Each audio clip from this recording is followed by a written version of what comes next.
pleasure to welcome you to the Friday Night Olio of the 45th Annual National Storytelling Festival. I want to welcome all of you who are here in this tent, and also want to welcome all of the people who are watching this on live stream, made possible by the generosity of the Niswonger Foundation.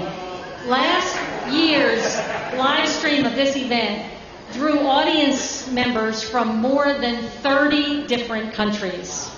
And so if you're watching us from afar, hello, and hello to all of you. So let's tell the folks far away hello. Please, please, please turn off your cell phones. If you've been here all day today, you have heard that announcement a lot of times. If you're like me, you have also heard cell phones going off in the tents. So please, even if you're pretty sure it is turned off, please check it and let the world do without you for just a little while. There are lots of people to thank for making this festival possible. It includes the Tennessee Arts Commission, the National Endowment for the Arts, the Alliance for Peace Building, Dunkin' Donuts, Tennessee Quilts, Foster Signs, Left Hand Incorporated, and the Poetry Foundation, as well as our media sponsors, News 5 WCYB, Fox Tri-Cities, Tri-Cities CW, Johnson City Press, Cumulus Media, the Kingsport Times News, the Herald and Tribune, and Hill House Creative. It is a long list of people and organizations who make this weekend possible, and we are so grateful there is a long list of people and organizations to not only make the stories happen, but to get the story out there. So let's give them a round of applause.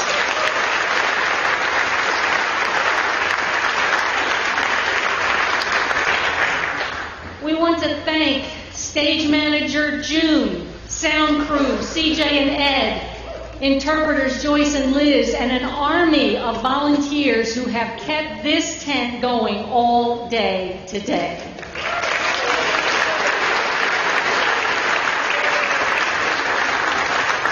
They work really hard to make this a great experience for the audience and for the tellers, and we really appreciate it. Could not do it without them. Several years ago, the first time I was ever invited to be an MC at this festival, I called a good friend of mine who is an expert MC and asked her for some MCing advice. She said, just tell me something about this person I don't already know. Well, over the past, 20 years, just at this festival, our first teller has been introduced to you more than 100 times. If you've been at this festival at all in the last 5 years, 10 years, you personally have heard this person introduced lots and lots of times. So what don't you know about him? Born and raised in the mountains of western North Carolina, you know that. Retired Methodist minister, you know that. An essential part of storytelling festivals all over the country, glowing reviews in the New York Times, you know that. So what might you not know? You might not know that this person has a collection of over 45 pieces of cast iron cookware that he actually uses, and a secret recipe for pot roast that involves the letter C. I'm not going to tell you what that secret ingredient is. You'll have to find that out from him. It's just one thing you might not know, but one thing we do know is that we are really, really lucky to start our night tonight with a story from Donald Davis.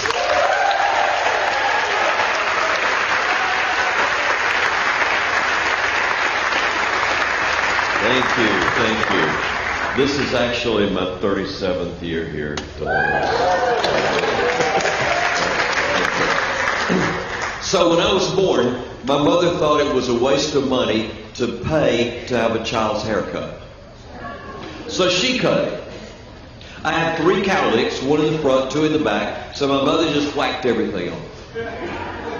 But the summer when I was 6 years old, she said to my daddy, he's going to go to school this year, and people will see him and know that he's mine. take him to the barber shop and get him a store-bought haircut.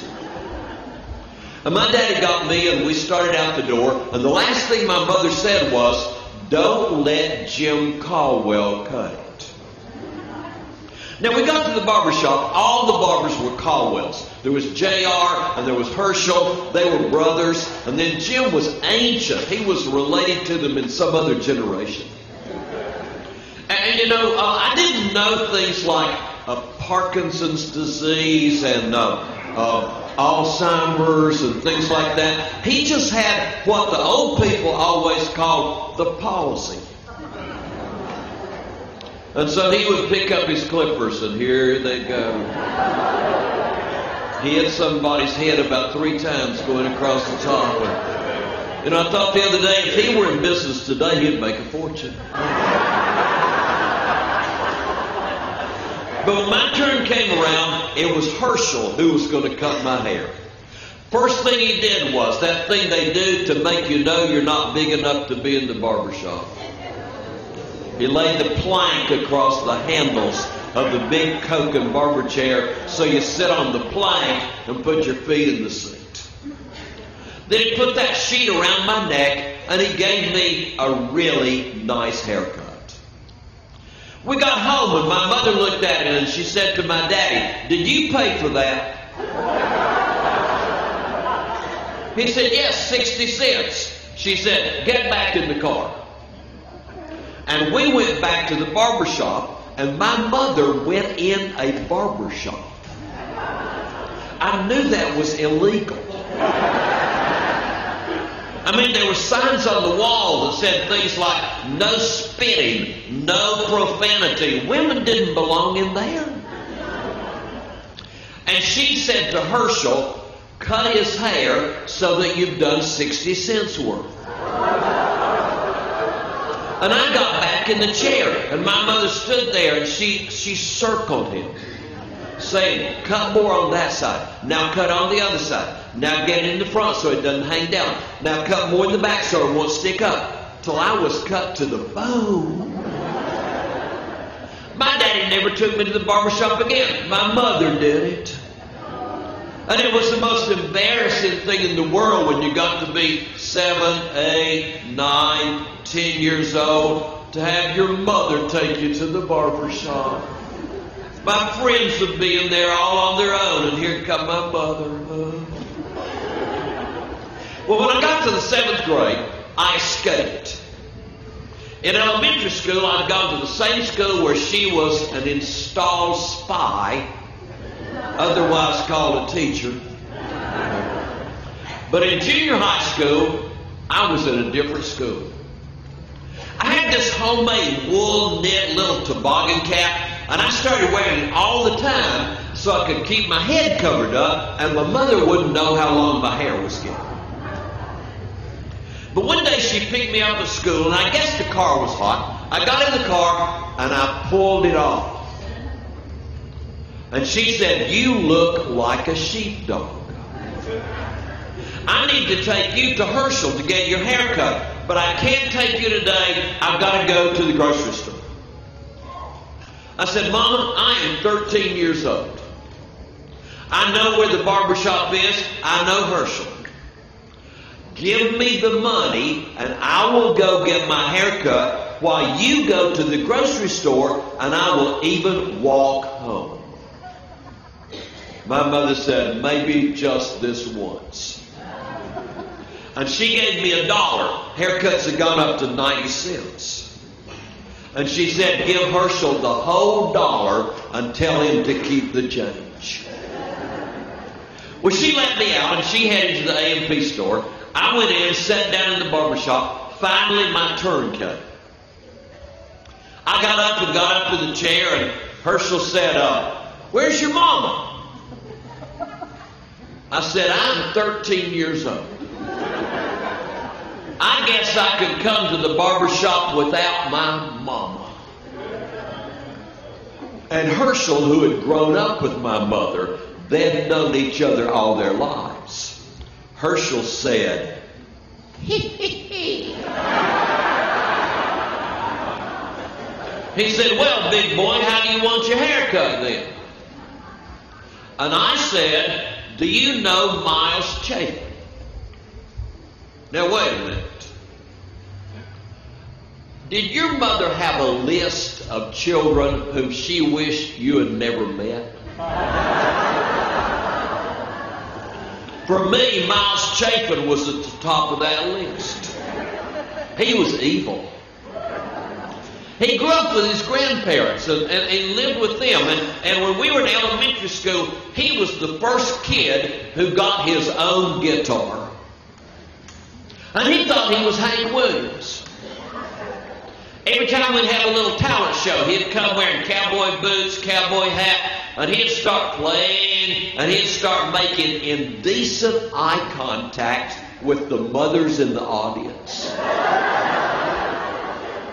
And once he had them all sweaty, he'd start singing, hey, good looking, what you got cooking? How about cooking some? He was evil, evil, evil, evil. Well, when we got to the 7th grade, Miles Chapin got converted. He got converted from Hank Williams to Elvis Presley. And as far as my mother was concerned, that's as low as you could get. So when I said to Herschel, I said, do you know Miles Chapin? He said, he. I said, I don't want my hair dyed black like his, but I'd like it to look like that. I think that's real nice. He didn't cut any off. He kind of shaved it flat across the back so it would look like a ducktail. And then I think he picked up hair off the floor and started sticking more on. He kept putting this wax all over it, butch wax all over it. And then he got a silver metal comb and he heated it up with a Zippo lighter. And when it got real hot, he started sizzling it through the wax. He'd sizzle it way up and then let it fall back, and sizzle it up and let it fall back. Pretty soon it looked like a plowed field. He said, I think that's the best I can do. You want to look in the mirror? No, sir. I think you got it just right. I said, how much do I owe you? And he said, it's on the house.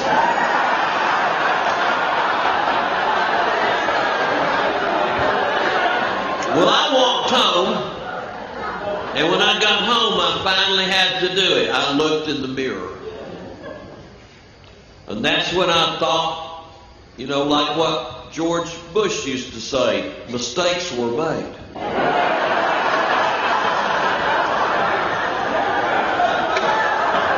I thought, how am I going to get out of this? Well, I thought, my mama's coming home from the grocery store. She's getting a late star on supper. I know what? I will cook supper for the whole family and she'll be happy. And when she got home and came in the door, she could just see my back. And she thought somebody had broken into our house and stolen food and dared stay and cook it right in our house till I turned around. And she screamed. But she was not mad at me. She was mad at Herschel. She said, Herschel Caldwell ought to know that Lucille Davis would not have a boy who looks like you. Get in the car. And we headed back to the barbershop. They were already closed. So guess where we went? We went straight to Herschel's house. We didn't knock on the front door either. We went down the driveway and went right in the kitchen door without knocking. And my mother looked at him and she just said, fix it. And we spent 20 minutes in the kitchen sink with 2 full bottles of Palmolive dishwashing detergent and emptied a whole 120-gallon hot water tank to get that stuff out of my hair. And then he went up in the closet and he got out clippers, and while my mother said, cut more off there, cut more off there, cut more, he skinned me to the bone.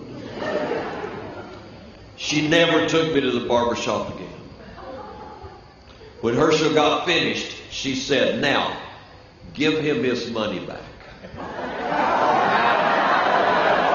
And without a pause, he reached in his wallet, pulled it out, and gave me another $1.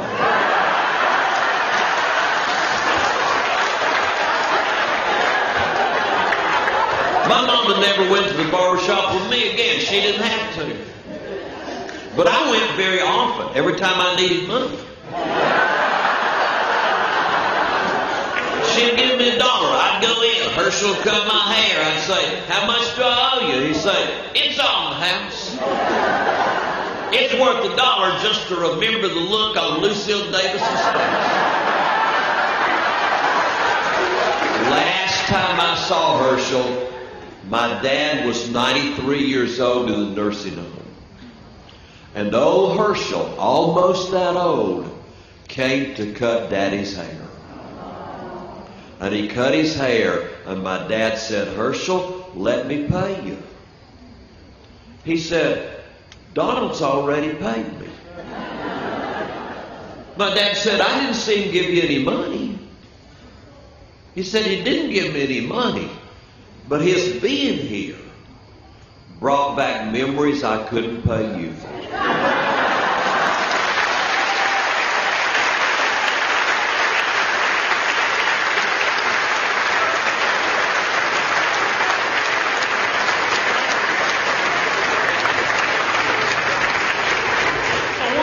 Donald Davis and his hair.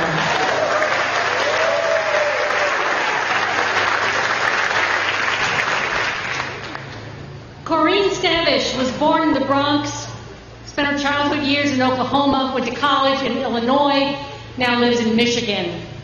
It's given her a wide range of experiences and a cast of characters to draw from for her stories that sparkle with the spirit and voices and life wisdom of the parade of people who have crossed her path along the way. Even though she has called 4 different states home, I think she is probably most at home right here, on stage with all of us, a whole weekend of stories ahead. Please welcome Corine Stavish.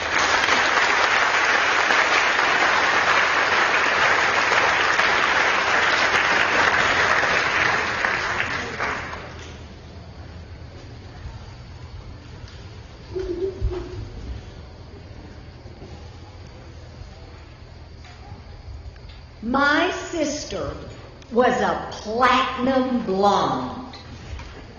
That's what the bottle said. Now, she had been born with naturally blonde hair, and it soon turned brown. So when she started to dye her hair, those dark roots would push up like thick stems against delicate flowers. She was a force of nature, and she loved to uproot nature the way tornadoes uproot trees. I was almost 6.5 years younger. Still am. And I was born with medium blonde hair. And I thought that she was a Marilyn Monroe look-alike. Her name is Dolly. She got that name because when she was born, she was so beautiful that my grandmother's friends saw her and said, "Oh, she is so beautiful, she looks like a doll. I'm going to call her Dolly." She might have looked like a doll, but she was no Barbie. She loved confrontation, especially with my mama. They would fight over everything, but especially when Dolly began to color her hair. Well, she was 14 years old, and she began to with peroxide streaks. My mother said to her, "Dolly, you can't color your hair. You can't, hussies color their hair. You color yours, my sister said. That's different. I'm a married woman. That was my mama. So my sister just kept doing whatever she wanted to do. By the time she was 14 and we moved from New York to Tulsa, Oklahoma, she had torpedoed past Lilt and Tony Home Permanence, and she was starting by the age of 16 to do graduate work in stripping. Her hair, that is. Well, the only way to get platinum was to take all the color out and then to start putting it back in. And so the fights would erupt again. We lived in Tulsa, Oklahoma, the gut of Tornado Alley, and I was forever mindful of 2 storm fronts. My sister amazed and impressed me. If she had made voodoo dolls and love potions, I could not have been more impressed. She would spend hours filling up a room with fumes, pouring, mixing, stirring, dabbing, pouring, mixing, stirring, dabbing, filling up an evening with entertainment for me. An evening she should have spent filling up her head with English and history. But no, she was getting ready to go to Route 66 and meet up with those boys who looked like Elvis and had that haircut.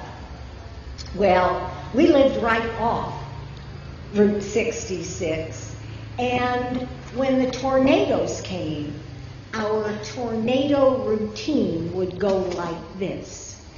We lived in a very small 2-bedroom house, cellarless. There was no place to hide. But there was a small area that we could make an enclosed hallway.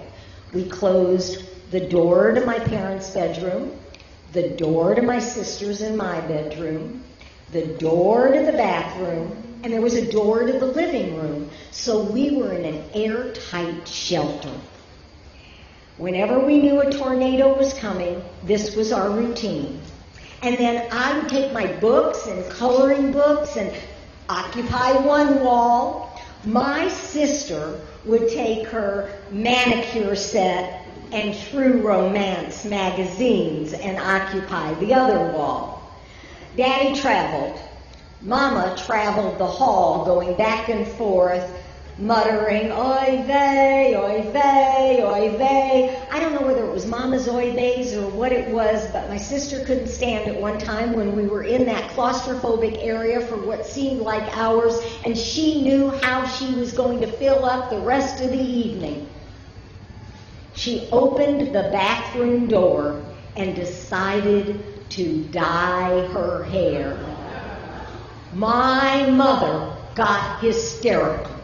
Dolly, you cannot dye your hair during a tornado. You cannot do that. And the bathroom began filling up with fumes. My sister was pouring, stirring, mixing, dabbing, pouring, stirring, mixing, dabbing. The bathroom smelled awful, so she went over and she raised the window. Dolly, the tornado is going to come into the house and kill us, said my meteorologically challenged mother. My sister did not care. She just kept doing that. And then we came to the moment when the wind was ripping outside. You should know that my sister always dyed her hair fully naked. My mama would have killed her if she got a drop of that dye anywhere on her clothing. So with the wind ripping outside, my sister began ripping off her clothes inside. Dolly, you've got to stop. The tornado's going to come. It'll take the roof off the house. You're going to be killed by the tornado. They're going to find you in the morning. You'll be naked. said my sister, but I won't have dark roots. I looked out and I could see that storm bending trees. I thought that our house was going to collapse, but our little house stood its ground, and so did my sister. Dolly emerged from the tornado all dolled up. To my mama, it shifted from light blonde to honey blonde to strawberry blonde to golden blonde, and each new color brought a new argument and a new tornado, until I think they just got too old to keep fighting. My sister learned to forget, and my mama just forgot. My mama's hair was platinum when she died, a lusty shade of gray. My sister's hair is, well, I can't tell you. I haven't seen her this month. Me, I am still medium brown. That's what the bottle says.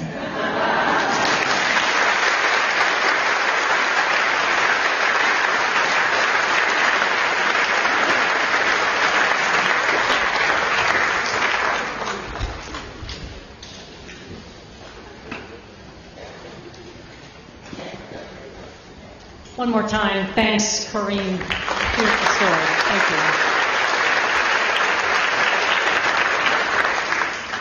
For 5 years, Geraldine Buckley was in prison, or at least she was involved in the prison system.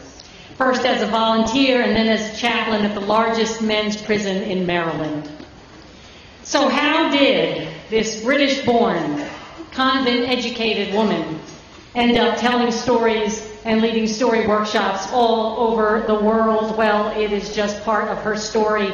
Part of what she says is her habit of stumbling into adventures. Other people have called her a cross between Auntie Mame, Betty Davis, and Mary Poppins on a lot of caffeine. Because of her Irish heritage, I've heard her call herself an Irish peasant with a thin veneer of British respectability. I call her one of the most jolly, generous, forgiving, and big-hearted women I know. Please welcome Geraldine Buckley.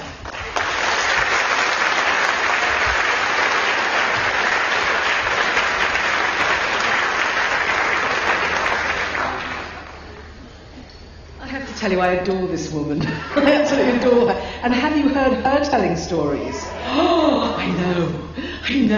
Do you want to swap? No, okay. Well, I was in the last few weeks of high school in England when my favourite teacher, the speech and drama teacher, said to me, "Geraldine, you are very talented, but I don't believe you'll ever make a great dramatic actress. No. I believe you'll find your niche in the BBC, the British Broadcasting Corporation." Well, Mrs. Blythe has spoken. Mrs. Blythe, as I told you, was my favourite teacher at Poles Convent, the convent boarding school I went to between the ages of 11 and 16. I took every class from her that I possibly could. I did speech exams, I did speech festivals, I was in plays. I was the lion in Androcles and the...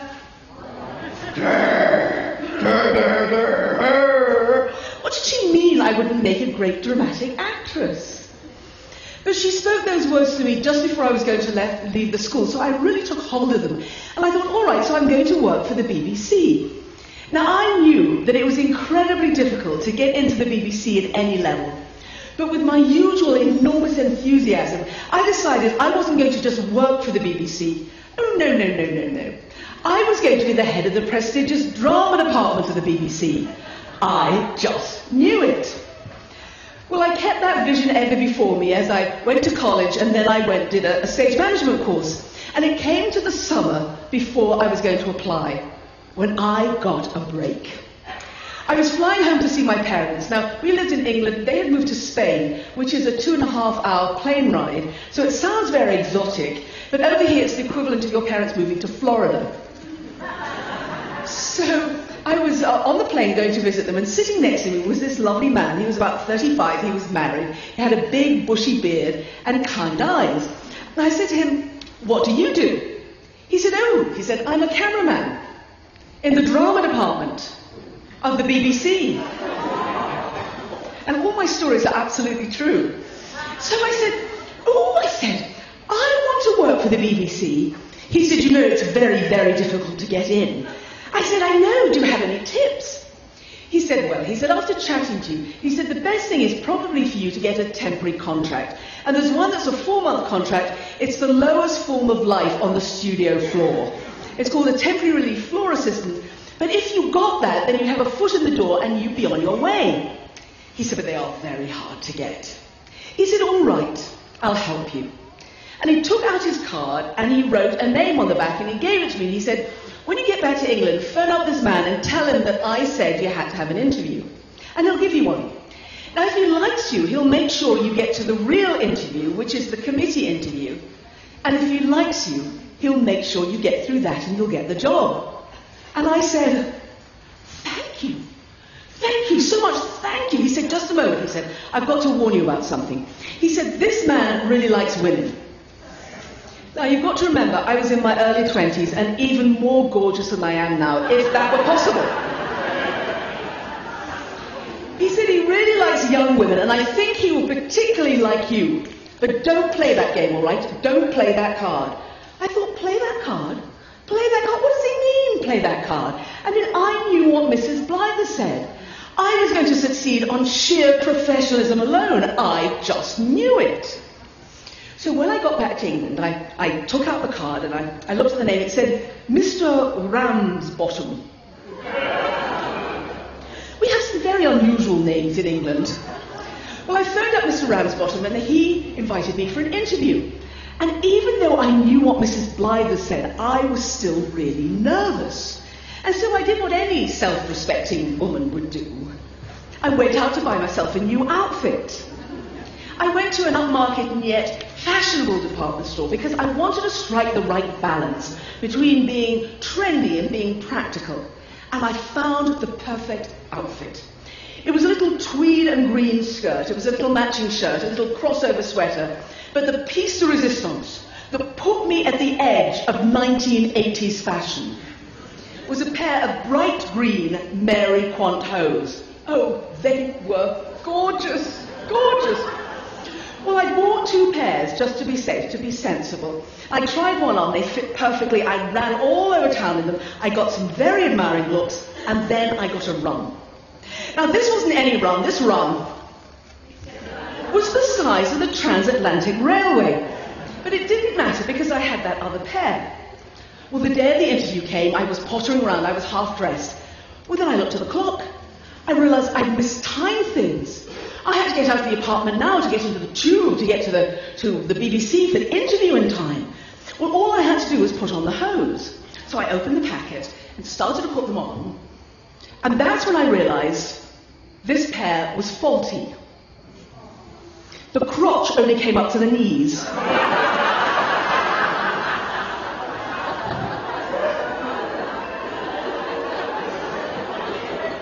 But what could I do? They matched the outfit.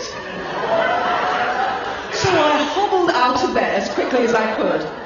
I got to the BBC, I sat in the foyer, Mr. Ramsbottom himself came to get me, and he motioned for me to follow him, and I did my very best. But it's very hard to keep up with a man who walks very fast when you're shackled around the knees by a pair of bright green hose. And I thought, even before I opened my mouth, I thought my dream interview was fast ascending to an audition for March of the Penguins. Well, the spoken part of the interview went well. And then Mr. Ramsbottom said, Geraldine, he said, would you like to see the studio? I'd like to show you around the studio. And I said, well, that would be lovely. Thank you so much, Mr. Ramsbottom. Now, in those days, in the BBC, the studio was littered with great piles of wood and great coils of wire, and I did my best to get over them. But we came to a particularly large pile of wood, and Mr. Ramsbottom looked at it, and he looked at me, and he put out his hands, and he said, "I think perhaps you need some help." And I looked at that hand, and I thought to myself, could I? Should I? And I'm afraid I did. I took hold of his hand, and I looked deep into his eyes as I got my legs over that pile of wood. And then I carried on looking into his eyes, and carried on holding his hand for just a moment longer than I should have done. I was a hussy. I was a brazen hussy. A hussy, I tell you, a hussy. Well, as soon as the interview was over, I got out of there as quickly as I could, which wasn't terribly fast. But Mr. Ramsbottom came through. I was offered to go to the committee interview, and it seemed to go well, and they said they'd let me know the results by mail, which of course was snail mail. Well, every morning, as soon as I heard the plop of the mail on the mat, I was out there. But nothing was there the first week, nothing the second, the third, the fourth, but on the fifth, there it was, on the mat. There was a letter from the BBC, the British Broadcasting Corporation. Oh, I picked it up. It was very light. Was this a good thing? Was this a bad thing? I put it up to the window. But it was no use. I couldn't see through it. I was going to have to open it. I slit it open. My hands were trembling. I took out the piece of paper. I noticed my palms were beginning to sweat just a little. And I read, "Dear Miss Buckley, we are delighted to be able to offer you a temporary..." Yes! I'd done it! I'd got into the BBC. I was on my way to the top. Fame and fortune. Here I come. Yes! The only thing is, after getting the job, I then had to do it. And it became quite apparent to me, not after a short period, that I wasn't perhaps best suited to work behind the scenes at the British Broadcasting Corporation. I spent all my time with the clipboard not doing anything. But it took a little while for that information to go from my head to my heart. And that's when I realized that although Mrs. Blythe had been so well-meaning, she hadn't got it right. I wasn't destined to work behind the scenes at the BBC. And that's when I also realized that although we should take advice, we can't follow somebody else's dream for our life. Whether they be a teacher or a parent or a clergy person, we must discover why we were created and then follow that, what we were created to do, and go for that. And so at the end of the 4 months, I didn't renew my contract, but I came over here to America and I went on to the next adventure. Thank you. Thank you all very much. Thank you.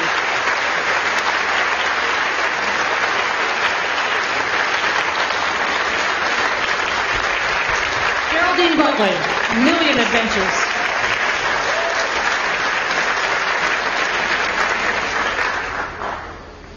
Stories, music, poetry, drama, rhythm, passion, rhyme. Oba William King takes all these bits of kindling and uses them to ignite the imaginations of his listeners and draw us into his stories, stories that celebrate cultures and ideas and dreams. He is an educator and an entertainer, performing at festivals and libraries, classrooms and conferences, or as he says, wherever folks have ears and are open to the glory of story. Please welcome new voice this year, Oba William King.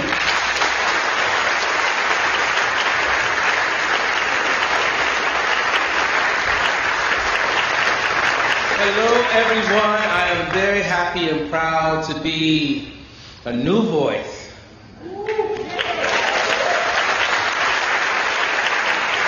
The opportunity to share stories. I am a bit of a bridge builder. I liken my work as a storyteller as going out and building bridges, building a community, sharing stories, finding the places that we have in common, and allowing us to revel in it. Revel in our commonalities, our common knowledges. I guess that being African American, being born in America, having been brought up with a Baptist minister as a father, the combination of the work I do is to draw a little bit from the African technique of using call and response, or what we do in the church as just repeating after the pastor. You know, in the ministry, as they're preaching, and they holler out, "Can I get an amen?" Well, I thought I'd use, by being a new voice, a bit of that technique in telling the story I'll tell today, so that you can see the way that as we call and response, we find the places where we have common ground, and we use that common ground to go out and make the world a better place. Yay, Bo? Shall we try? I say the words, you say them back. Once upon a time, there was a little ant walking in the grass, made it to the water. Uh-oh, I can't swim. Bird was in the tree. Bird saw ant. Hello, ant. Hello, bird.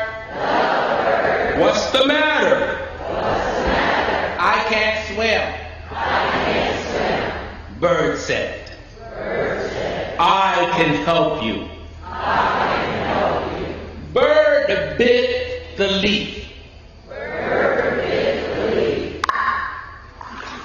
Leaf floated down. Down, down, down. Landed in the water. Ant climbed on the leaf. Turned it to a boat. Ant began to sing. While he rowed his boat. Row, row, row your boat gently down the stream. Merrily, merrily, merrily, merrily, like this. What'd he say? What'd he say? Row, row, row your boat gently down the stream. Merrily, merrily, merrily, merrily, like this. Ant made it to the other side. Thank you, bird. Anytime, ant. 10 days later. Bird was in the tree. Boy was walking through the woods. Boy had a hat. Boy had a bow. Boy had an arrow. Boy was a hunter. Boy saw a bird. Boy took the bow. Put the arrow in the bow. Pulled the arrow back. And back. And back. And back. Aiming at the bird. Meanwhile, Ant was walking through the grass. Ant saw a bird. There's my friend. Ant saw a boy.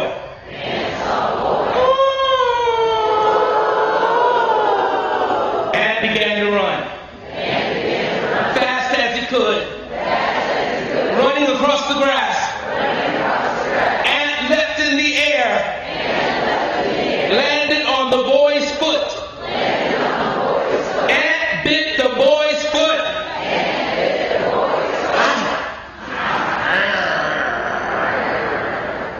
Boy dropped the bow. Boy dropped the arrow. Boy began to scream. Boy started to run. Ran all the way home. Bird looked at Ant. Thank you, Ant. Anytime, bird. You see, my friends,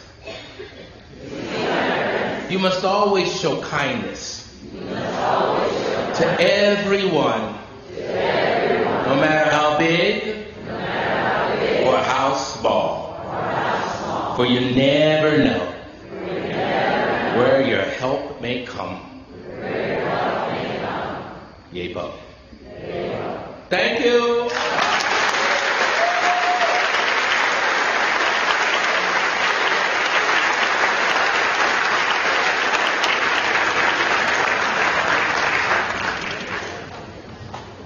New voice, Oba William King.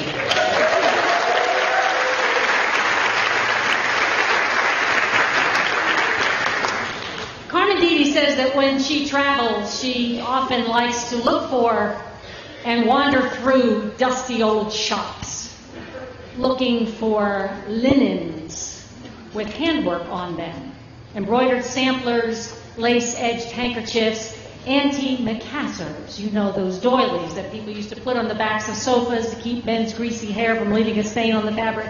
And she says that when she finds handwork like that, she is often struck by a sense of connection and affection for the usually unknown girl or woman who took time out of a busy life to craft something that would make her world a little more beautiful place. Well, Carmen DeeDee is a craftswoman too, not just because she does needlework, which she does, but because she too takes time out of a very busy life to weave that same sense of connection and affection into fierce, funny, wise, sharply observant stories that make our world a little bit more beautiful place too. Please welcome Carmen DeeDee.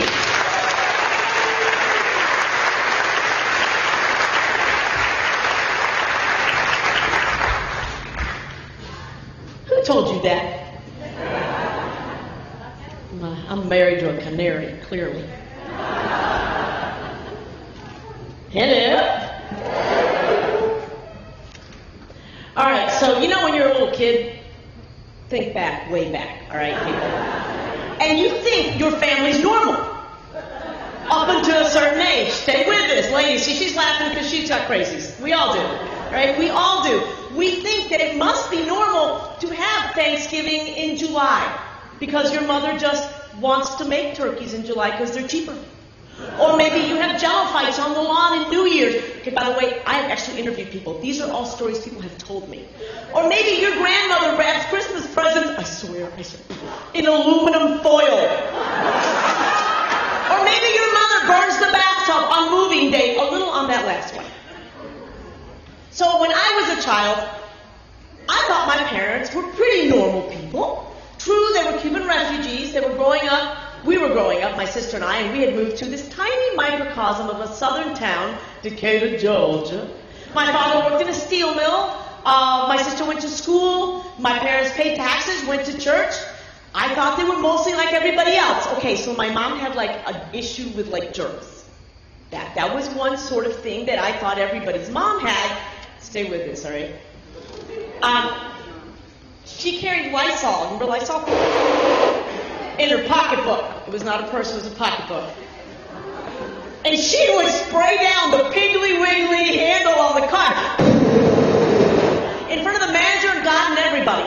And nobody ever said a word to her, so I presumed this was the way of all people, not just the way of my people. Yeah, you're laughing now. Every year we'd move because my dad worked at the steel mill and he didn't make a lot of money. So every year the rent would go up and then it was time to move again to a place usually about 2 blocks away and a little more dilapidated, a little more depressing. And my mother would start scrubbing away. One of the first things she'd do was burn the bathtub. Don't get ahead of me. These old ceramic pitted tubs, remember those? All right. She would pour a bottle of isopropyl alcohol. She'd light a match. That thing would blow up. I mean, it was amazing. The eyebrows that were lost through some of these moves. But, you know, it's a learning curve. So we knew to stand back. My mom would make us stand outside in the hall. And then as quickly as, and it was like a weird dessert. As soon as... It's like kindergarten. We'll wait for the slow ones. It was fun. And it was beautiful. Here it comes. Then one day we move. Again, this is not surprising to us. It's been about a year. It's about time. But this time my pop's willingness to work incredible hours at the mill has garnered him a raise, and we're moving into brand spanking new apartments. Ooh and ah. Ooh. Swing her back. Ah. My mom is beside herself. Even my sister and I are excited because, first of all, there were flowers in the parking lot, which meant that that's a good sign, you know, flowers in the parking lot. Obviously, a lot of city dwellers here.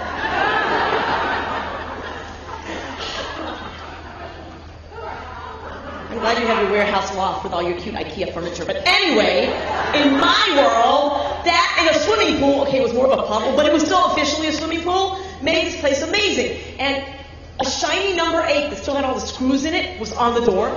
There was shag carpet. That was new. There was actually a time when this stuff was new, you guys. And new paint, new appliances. Most of our furniture was in there, and it was trying to kind of straighten up and look a little brighter. Even my dad's Naugahyde couch. My mother just gave a great shuddering breath, and then my pop came in with hamburgers in bags. Hosanna and hallelujah. Could this day get any better? These were not homemade burgers. These were store-bought burgers. We bought store-bought nothing. They were greasy and delicious, and my mother's prayers had barely hit the ceiling before I was already done with mine, just about, and my dad said, okay, I'm going back on the last load. See you in a little while. I said, wait for me. My mother said, see, ain't that they finished? I shoved that large butter, and I said, well, now can I go? Go. I gunned it out, and then I saw him fishtail out of the parking lot. Dang. And that's when I saw the shaggy-haired kid with the weird eyes, the color of, you know, like winter antifreeze. I'm not saying it's right, I'm saying it's accurate. He looks at me and he says, he's got his fingers looped in through his dungarees. For you younger people, those were called blue jeans now, but they used to be called dungarees. Because they might want to Google, you know, and I hate to have you lose the thread of the story. I'm so glad you're here. I was worried about you for a minute. So this kid looks at me and he says, you number 8. And I beamed him my brightest, you bet you are, I am, and is today your lucky day or what? Because you get dibs on the new kid's smile. And I followed up with, you want to watch my mom burn the bathtub? Okay, so the smile came in increments, like molasses across a cold winter floor, and eventually it bunched up his cheeks and reached his eyes, and like a good Southerner, he said, boy, howdy do I? Because if you're not from the South, you may not know this. The Southerners, they'll go with you anywhere one time. The second time is up for grabs, depending on the experience. They'll go one time. And I said, well, come on, follow me. He followed me into number 8. The door was open, and that shag rug had just been raked by my mother. Nobody? Thank you, yes.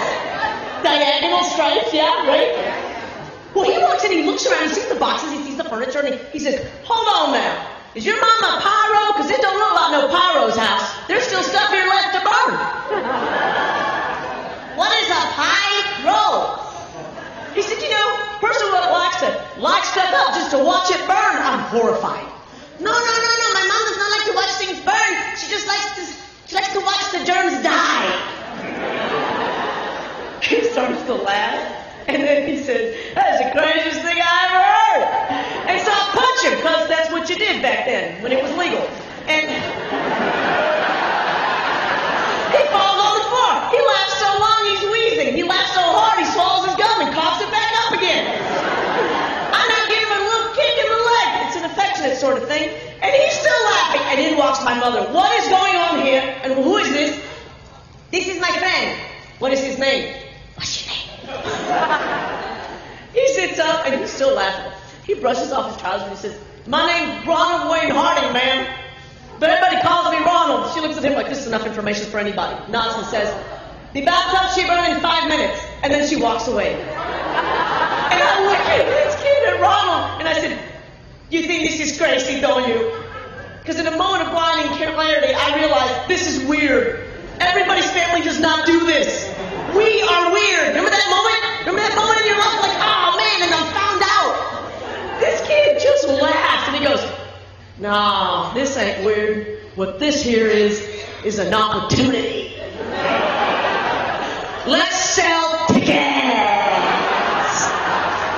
Ronald Wayne Harding had been in that apartment building for several weeks and he'd made friends. You can tell he's a glad hander, can't you? I mean, he's the kid that would run for mayor. He gets all these kids over and we're all outside my apartment and he most stupendous thing they've ever seen. They're about to witness a sight that they will remember in their old age, unbeknownst to them. And he would have said this if he'd known about it. This will be their St. Crispin's Day. Oh, look, the literate crowd. I love you people. Yeah. Ag and court, forget it. All right, just forget it. I, on the other hand, am supposed to tell the kids what's going to happen. I tell them that my mom's going to take a bottle of alcohol. She's going to put it all over that bathtub, because I'd seen these ceramic tubs go up again and again. And then I said, and then she's going to have a tub of like a bucket of water, and she's, because, you know, danger never takes a holiday. And she's going to have it really close by, and then she's going to light a match from the, you know, Strike Anywhere matchbox. And then the thing's going to go up like, you know, it's going to light up like a Polish church. And those children fell all over one another, throwing money, nickels and quarters. It was the most beautiful thing you'd ever seen. Ron and I are scooping it up. He says, ain't this beautiful? We're stuffing our pockets full, and he says, lead the way. And like Henry the Fourth, Fifth, one of them, I march forth, which is a date and a commandment. And I head down the hallway. My mother sees us coming. Me and a phalanx of children behind me. And they're all eager, right? She goes, stop! ¿Qué cosa es esto? What are you doing? Ma, they're my friends. They want to see you burn the bathtub. Friends? Yeah, Ma. She shakes her head, you know, like a dog. Just had a bath. She didn't have time for this. She's got to get that bathtub sanitized. We got to have a bath. And the godless germ waits for no woman. So she tells the kids, children, you no come inside. Jess, say Jess. Like little bobblehead dolls, right? And then she turns. She takes the box of Strike Anywhere matches and strikes them on the box, which just seems so wrong. Holds his lit match, takes the bottle, already, let's call it uncorked. Turns it upside down, glub, glub, glub, pours it over the bathtub, looks over her shoulder. The kids lean forward, they lean back. She flips that match and, like a blue blazing comet, it strikes that bathtub. That beautiful brand spanking new fiberglass bathtub. Oh, you can laugh. Yeah, go ahead. Yeah. Those kids, they were on fire themselves. They were moving so fast, they were screaming. You've never seen people leave a burning building so quickly. They're falling over, so they're yelling, they're screaming. And only three people stay in place. My mother, who's now a one-woman bucket brigade, right?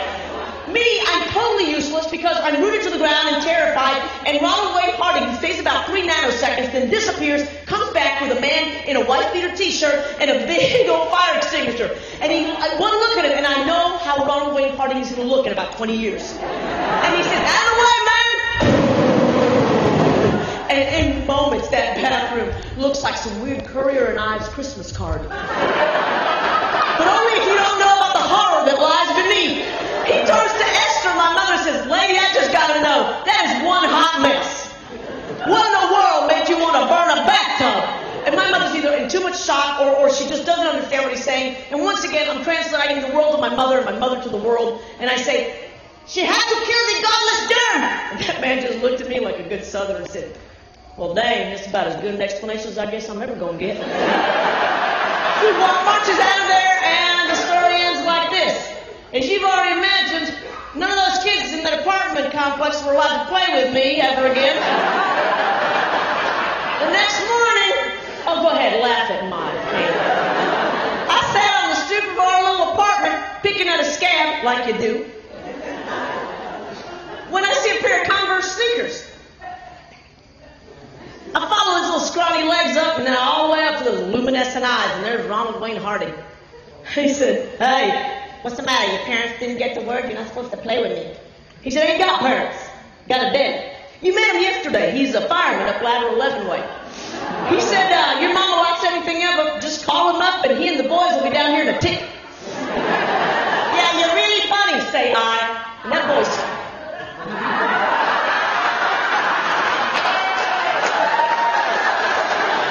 Wrong storyteller!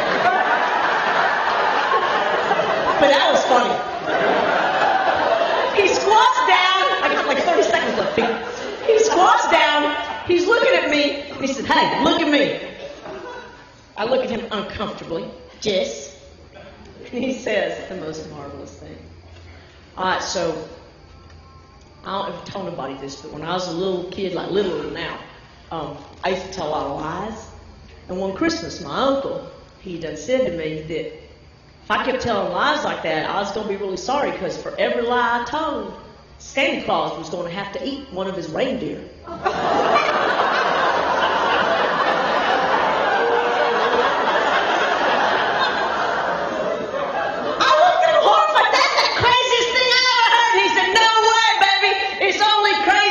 Your family does it.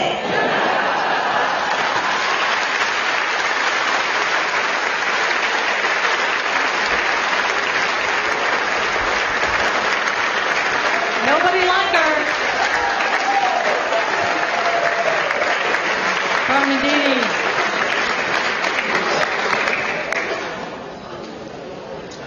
How's everybody doing? You need a stretch? Want to get up and stretch? Come on, get up. Just get up, stretch. Point to the bird, point to the ant. Just take it home here. There's 3 more tellers in tonight's Olio. Okay? Ready to go?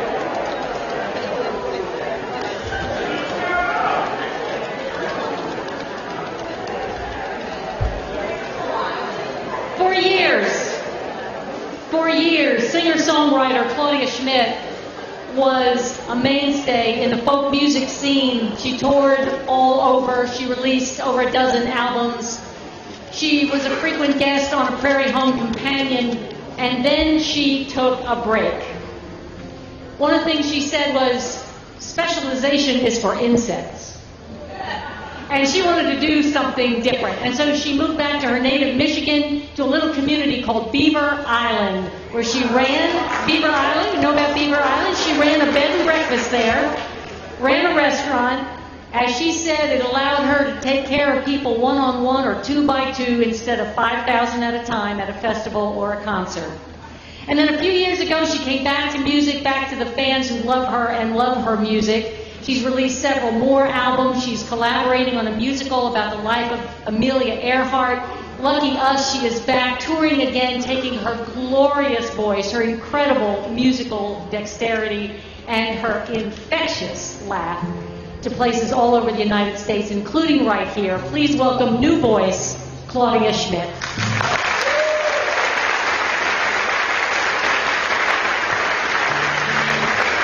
My infectious laugh. What would Carmen's mother do with that information?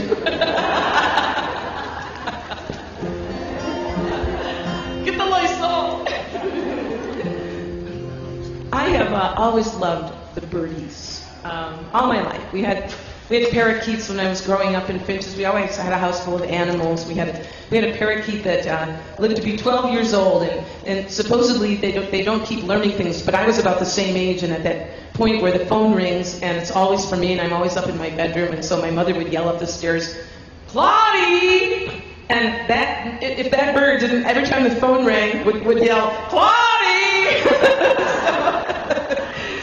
And so I'm going to do a couple of things, especially for the birds. The first being a sort of tribute to my favorite harbinger of spring. And I'm not talking about the robin here. I mean, that's always been sort of the harbinger of spring. But robins are opportunists. You know, if there's food around, they don't go away. I mean, they hang around.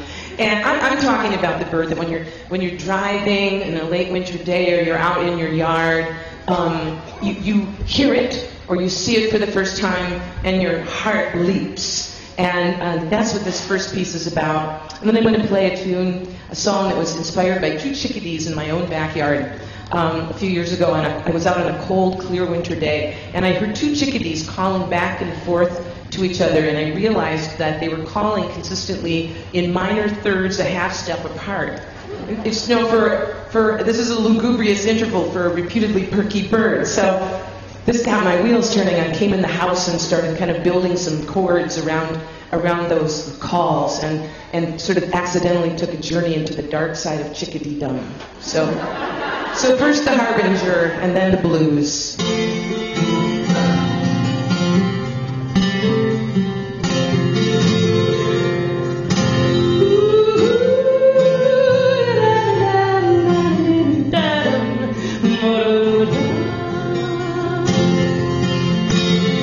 One red-winged blackbird in a field of gold is all these eyes we behold to worship. Song trembling upon the lip of wonder, made tangible by the kiss of thunder, of rain, to a heart all racked with pain, so quickly over as begun. Slow joy spreads through sad hearts and heads, those who had forgotten to suppose the meaning of one slender stalk leaning barely beneath what confronts eyes squarely. The bold presence, one red-winged blackbird in a field of gold.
I didn't want to take up any more time. We've got lots going on here. Are you all stretched out with stuff? Here's a song that came out of a dream years ago. I did come upon a river of tears, the grief of my sisters and brothers. It had grown so deep, I could not cross over to continue on my journey. It was wild and black, and it threw out a spray that stained my garments blood red. I was filled with fear, I was filled with pain, and I thought I would never cross over. I did build a raft from the bones of my mother who had drowned in that river of sorrow. I did bind those bones, all one to another, with the ropes of the captives now free. I did steer that raft with a long straight pole from a tree that my father had planted.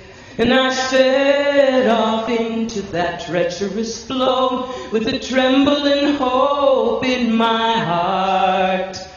And as I crossed that angry stream, I looked in the water all swirling, and it showed me the faces of the ones I had killed by refusing to fight for their freedom. And it showed me the faces of the ones who had died while trying to end the struggle. And their voices cried out, "Get to the shore and continue this work we've begun." And the water it dragged, and the water it pulled, and the pain it threatened to drown me. But I held my course, bore down on the pole from the tree that my father had planted. And I fell exhausted onto the shore as the raft splintered all into pieces. Then a smile came to my weary face, for I heard those voices singing songs like tears, songs like rivers. I have carried them all on my journey, and it's these I'll sing until that river runs as dry as the bones of my mother.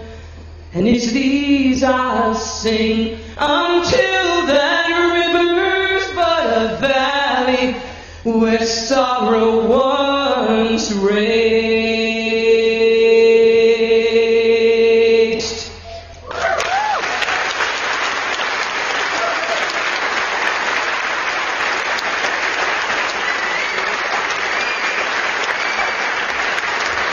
That voice, Claudia Schmidt, incredible.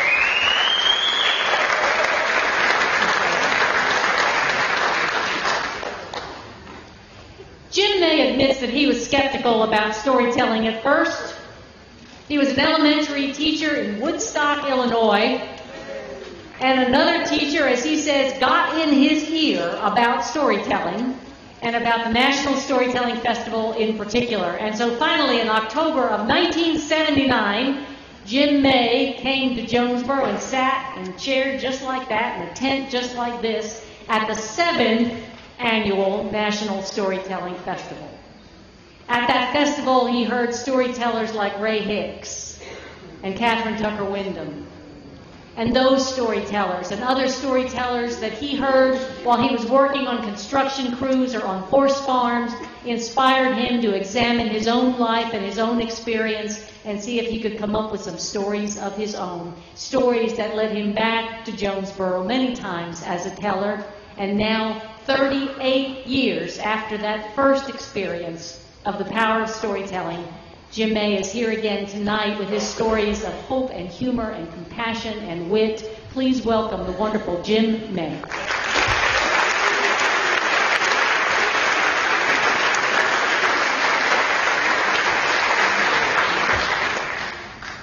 Yeah, those horse traders and farmers, construction workers, some of the smartest people I've ever been around. Poets, too, you know. I learned phrases like, usually directed at one of us college kids, dumber than a box of rocks. It goes faster if you start.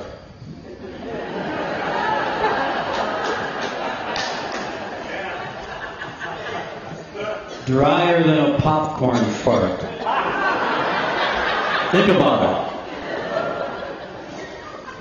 But Claudia got me thinking about birds. She's gone. I'm a birder. Well, we used to call ourselves bird watchers, but birder sounds more masculine. And I was teaching 5th grade, minding my own business. Life was good. I thought I'd teach 5th grade for the rest of my life. I loved the job.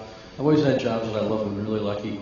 And I had a friend, one county over, who was also a 5th grade teacher, and we used to trade off ideas, and I got him interested in bird watching. He just went wild with it. He became Conservation Teacher of the Year in his district, and he got his master's degree in outdoor education. And on one of those trips on his sabbatical, he had a semester out, he was down in Georgia at the Okefenokee Swamp studying. He drove back, he and his wife, they drove back through the mountains here, and they saw a sign. They said it was on plywood with silver spray paint that said, storytelling, and an arrow.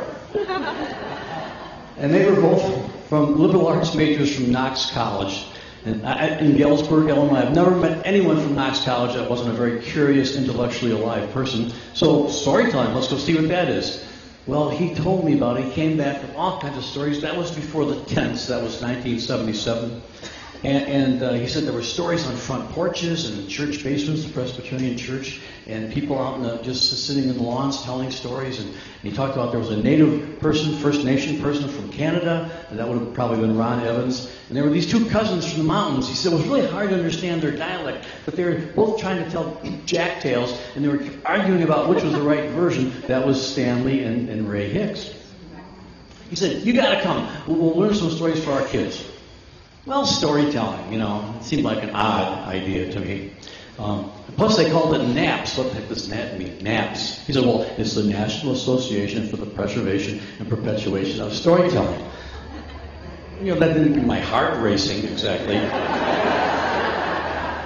You know, if you say NAPS now, I'm like all ears. You know? I'm like the dog, the squirrel dog, and up, you know, NAPS, NAPS. Where do I start? When do I get there? So I didn't go. The next spring, he called me and said, Jim, I'm taking my class, my 5th graders, down to Effingham, Illinois, to witness the ancient breeding ritual of the greater Illinois prairie chicken. I have one seat in the bus. It's yours if you want it. Well, I packed my bags right away. I was not going to miss that. And it was really something, I'll tell you. They got us up at 4 in the morning, and we went to a nature center out in an old barn. And the DNR boys, Department of Natural Resources, they were up there with these kind of fake bomber jackets, you know, those that used to wear little sort of nylon things with little fake wool collars. But they looked like kind of the World War II pilots, you know, in the movies. And we were sitting in iron chairs, folding chairs, just like those guys. And they were briefing us on the different prairie chickens. It was like those World War II movies, you know, where they would get briefed on the runs over the English Channel. And they were like, this here is the greater Illinois prairie chicken. This here is the lesser Illinois prairie chicken. This here is the not so great Illinois prairie chicken. And over here is the lesser greater and the greater. Anyways, they gave us clipboards because we were going to be scientists. And the kids were excited too. And we were excited, John and I. So, got our pencils ready. We want you to list every 15 minutes the number of birds on the booming ground. They call it the booming ground because they make this kind of booming noise, kind of boom, boom. Prairie chickens in the dark or the early mist doing that.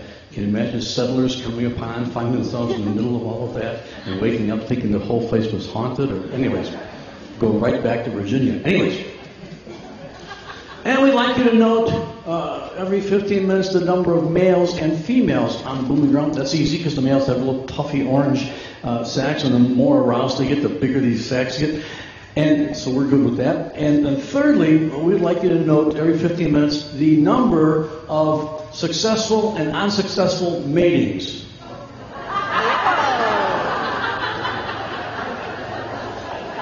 I looked at John. John looked at me, and right away, as professional educators, we realized we would need additional in-service training. So we ask questions now, in the odd chance that you're interested in the difference between a successful and unsuccessful mating of the greater prairie chicken. There are two differences. One involves time. It's like the difference between 3 seconds and 6 seconds. I just saw someone go like this.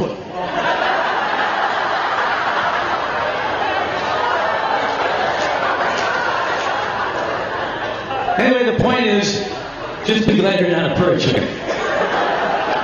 The other distinction, after a successful mating, the female disengages, walks off from here to the corner of the stage, and goes, successful mating. All right, so first of all, we get out there and it's still dark, and all of a sudden you hear this, ooh, and over there, ooh. There must be hundreds of birds doing this. It's like someone blowing over the top of hundreds of bottles. I mean, it was amazing. It's still dark and foggy. And then you hear kind of a little cackling. And all of a sudden, the early dawn starts to break, and the dark starts to kind of dissolve the way it is. We see these little shadowy, like silhouettes, just dancing and just going. Pretty soon, there they are, the birds. And it's all males. The males fly in first to establish territory. And they've got their little sacks and they're threatening each other, And you can really see the dances were copied by the native people, the Plains Indians, because the wings were down and the feet are just going like this, they're just, and the sacks are getting, like, get out of here. Don't make me come over there. And if you thought those little buggers couldn't dance any faster, you should have seen when the females landed. Whoa!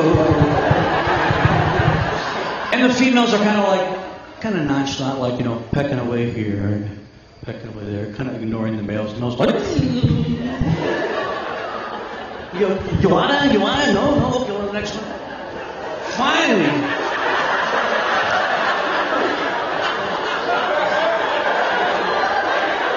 there's a reason why they call it the birds and the bees, folks.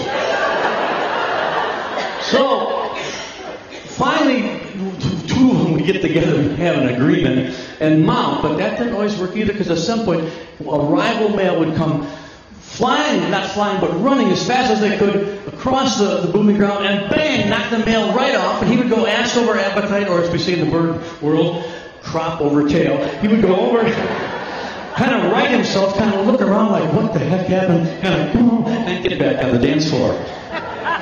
Anyway, this was really something. So we were just having a ball. We get back to the barn for the debriefing, and we're asking intelligent scientific questions, And I said, sir, how many birds do you lose every year to predation? It's a good bird's comment, I thought. Good question. Oh, quite a few. He said that skunks take a lot of eggs, and bull snakes, and not as many foxes since the coyotes moved in, but coyotes take a lot of birds too. And so, what about the marsh hawks? It's about every 30 minutes, these two marsh hawks, harriers, would come down and dive down on the prairie chickens, and they'd all flush and be gone for about 10 minutes. Then, 1, 2, 3, a dozen, be back again, we're going in. So I said, how many birds you lose to predation from harriers and marsh hawks? And the DNR guy said, oh, we don't lose any birds. Marsh hawks don't take any prairie chickens. So I'm thinking, what's the deal? Remember Red Skelton? I used to watch Red Skelton for hours. He had those two seagulls, Gertrude and Heathcliff, wasn't him? So I'm just thinking a couple marsh hawks, What are you doing? I don't know. What are you doing?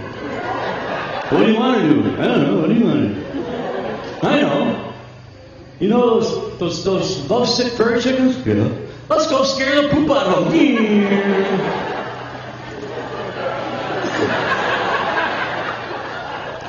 So John and I had a very satisfied 6-hour trip back to Northern Illinois from Southern Illinois, feeling like we had provided a very wonderful scientific educational experience for our students, in spite of a lot of kind of tricky questions they asked us on the way home. A couple of years later, I was having a cup of coffee with John, and he said, two of the best things I've done, educationally and otherwise, as far as being interesting, both happened in the last 18 months. I said, really? What were they? He said, well, the first one was those prairie chickens. And I said, well, yeah. So the second one was storytelling. Well, now he had my attention. And he said it with a kind of sacredness in his voice. Back then we didn't say the storytelling festival, just storytelling. I'm going to storytelling. So right then and there I thought, if storytelling can be half as exciting as those hormonally gifted little prairie chickens, I want it in. So I came down here, and 1979, and I we drove through the night, hardly slept at all. A bunch of teachers packed into a VW bus, a bunch of teachers in a freakmobile. We did stay at the Clique Hotel, and there was a lot of wildlife there as well. But anyways, we got here first thing in the morning, had dinner at the glorious Dinner Bell restaurant that used to be right up there somewhere. Wonderful local food. And I walked down to the tent in the park, which is now the marketplace, and there on the stage in all her glory was Jackie Torrance, telling stories about Mountain Jack. I learned two things in the first 2 or 3 hours on these sacred Jonesboro grounds. Number one was, I love storytelling, and I think it has a wonderful depth and healing power for our world, and I've never doubted that in all the years. The second thing I learned was, Yankees don't know nothing about making biscuits and gravy.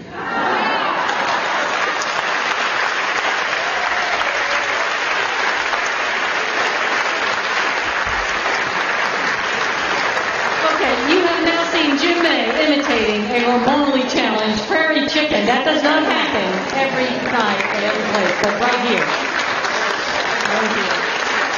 Jim May.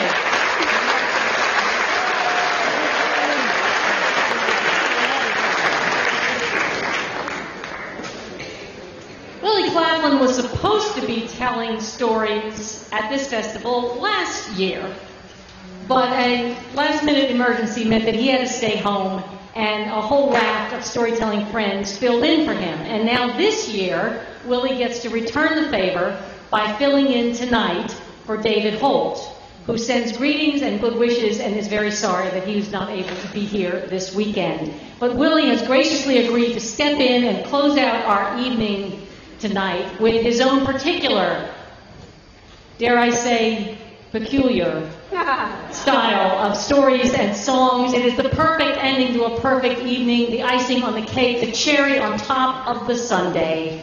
Willie Clafflin.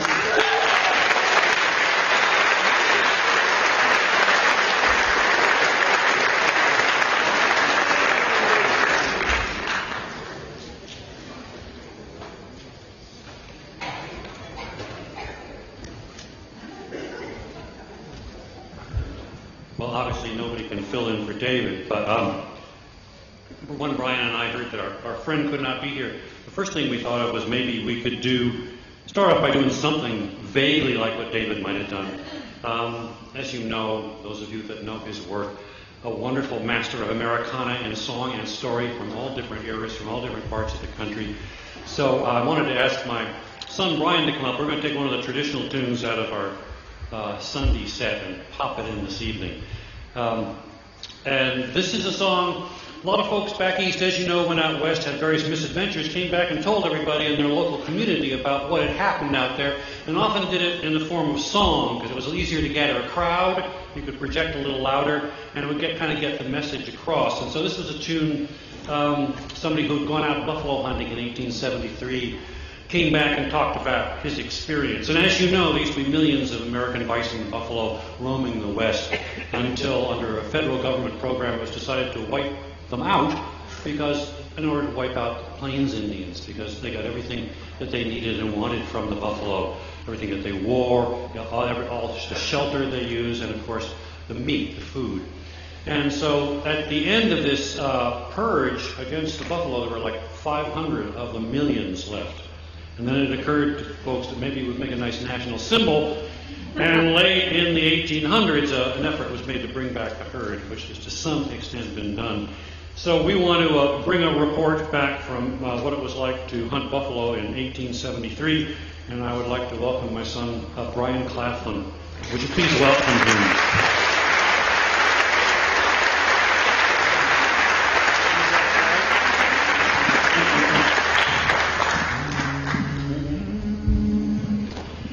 It was in the town of Jacksboro in the year of 73. Man by the name of Kriego come stepping up to me. Said, how do you do, young feller, and how'd you like to go and spend the summer pleasant on the range of the buffalo? Well, to me being out of employment, old Kriego, I did say, this going out on the buffalo range depends upon the pay. But if you pay good wages, transportation to and fro, well, I might go along with you to the range of buffalo.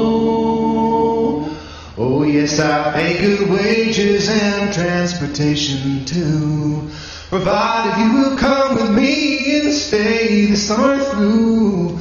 But if you do get homesick and come back to Jacksboro, I won't pay transportation from the range of the buffalo. Well, with all his flattering talking, he signed up quite a train. Some 10 or 12 in number, some able-bodied men. The way was a pleasant one, the way we had to go, until we crossed Peace River, boys, in old New Mexico.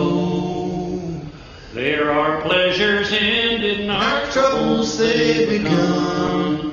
First and tail I went to rip, that's how I cut my thumb. We got all filled with stickers from the cactus there did grow, and the outlaws waited to pick us off on the range of the buffalo. Well, he fed us on such sorry chuck, I wished myself most dead. And all we had to sleep on was buffalo hide for bed. The fleas and graybacks shoot on us, and days drag by so slow. Oh God, I wish I'd never come to the range of the buffalo. Well, the season being near over, old Kriego, he did say, well, you boys have been extravagant and you've drunk up all your pay. We begged him and we pleaded, but still he answered no. So we left old Kriego's bones to bleach on the range of the buffalo. And now we cross Peace River, boys, and homeward we are bound. No more that hellfire country shall ever be found. Go to our wives and sweethearts, tell others not to go, for God's forsaken buffalo range and the damned old buffalo. Thank you, Brian. Brian Clafflin.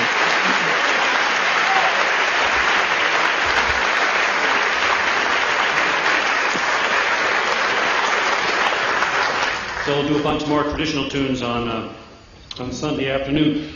In keeping with the ending of this program, doing a lot of traditional material, I wanted to invite a traditional teller to close the evening.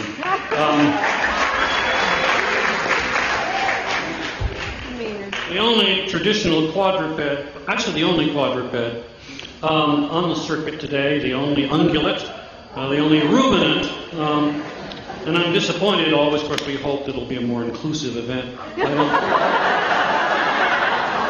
don't see any cow-mated people in the audience, but we're working on these things slowly. Those of you that don't know, how many have not met Maynard before? Just so, okay. So several folks haven't met him. Just so you understand, he is a keeper of the flame in the moose community. He is the receiver, one in a generation, gets to transmit the tales of Mother Moose sent down telepathically to the herd. And usually it's keeper of the flame. It's been a matrilineal tradition, always handed down from female to female, because they are sensitive enough to be able to pick up the telepathic emanations from Mother Moose of these traditional stories at any time of year, whereas the males, being somewhat more thick-skulled, are only able to pick up the transmission of these stories during the part of the year that they have antlers. But the antlers act like kind of a satellite dish, and they gather in. So, as you can see, the female mooses are more sensitive than the males. It's the opposite of the way it is with humans.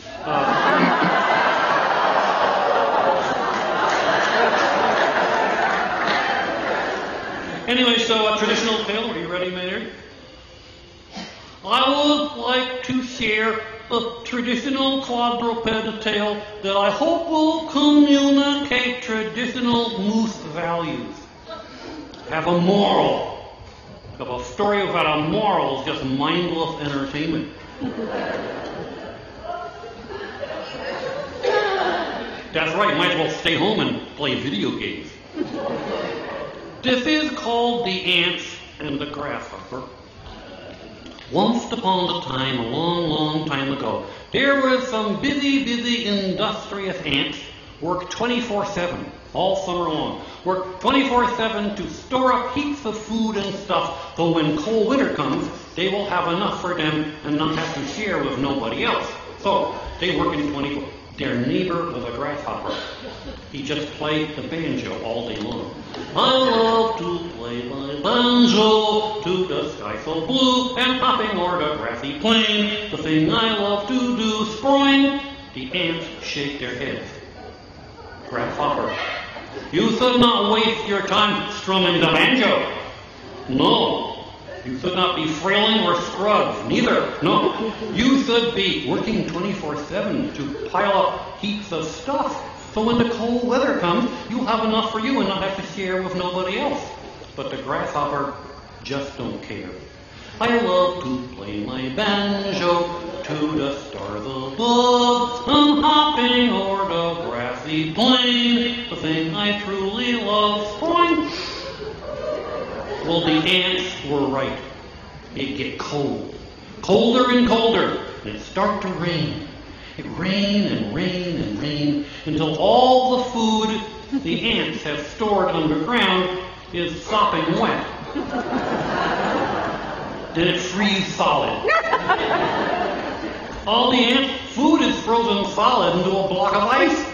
Meanwhile, everybody saying, Grasshopper, come to our place, sing some tunes, we'll give you food and money and a place to stay.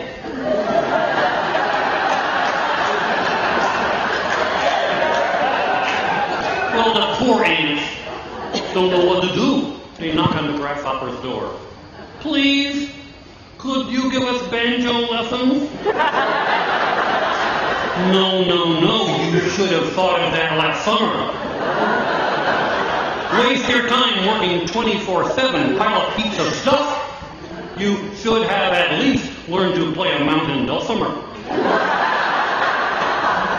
Then you would always have food and money and a place to stay. So my friends, do not waste the precious days that remain for you, working 24/7 to pile up heaps of stuff for you to have that no one else can get. At least learn to play a mandolin, and you will all have friends and money and a place to stay. Thank you and good night. Thank you.